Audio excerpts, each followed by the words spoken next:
Hello everyone and welcome back to the Multi-Tools and Blades channel. Today we're going to be doing something a little bit sacrilegious, and I'm doing that so that you don't have to.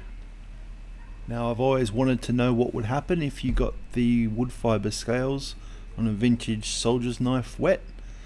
So we're going to find out later on. But first we're going to take this beautiful 100mm soldier's knife from the 1940s. And we're going to give it a nice clean up with this sandpaper here. This multi-tool is already in really good condition. Everything snaps really close, the scales are pretty good, no issues of any kind of rust or anything like that.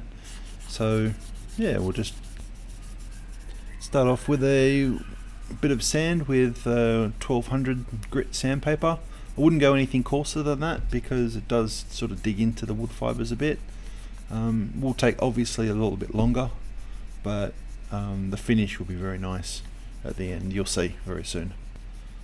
So the wood fibre did actually clog up the sandpaper quite a bit, but 2 hours later and several sheets of sandpaper, we're ready to switch over to the Dremel tool.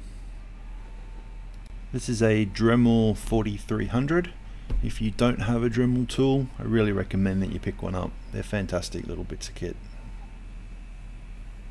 So this is just a stainless steel brush, running it over all the metal bits. Don't put this on the wood fibre handles, but it cleans out all the gunk that you can't get to. Now obviously I spend a lot more time than seen here in the videos, but obviously just cutting it back for your viewing. So all up I've spent about an hour on the Dremel. It seems like a long time, but when you're having fun, obviously it goes a lot quicker, and that's all that's really needed to get rid of all the gunk that was built up there. Then we switched over to the polishing wheel. Now, I don't use any kind of polishing compound on my wheels. I just don't like the black build-up that you get afterwards. Makes it harder to clean and becomes sticky and gunky. I don't like that, especially with these tools. Just a bit of a disclaimer here, but take extra care when you're using the polishing wheel on a sharp blade, as you can see here. So now we're going to polish the handles. Again, without the compound, it doesn't really dig into the handles at all, so it just gives it a really nice clean polish, nice and smooth, and comes out really well. So in the end it came out very nice, clean, and handles are nice and smooth. All the little nicks were gone. So just one thing to remember is don't get the handles wet. No, they're not going to multiply. Just like using them after midnight, they're not going to miraculously turn into Gerbers. So what does happen when you put them in water for 24 hours? Well, let's find out.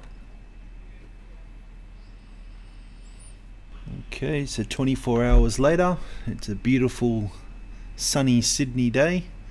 The water's turned yellow, and let's have a look at what this, oh my goodness, oh this is terrible, but exactly what it was expected, I guess.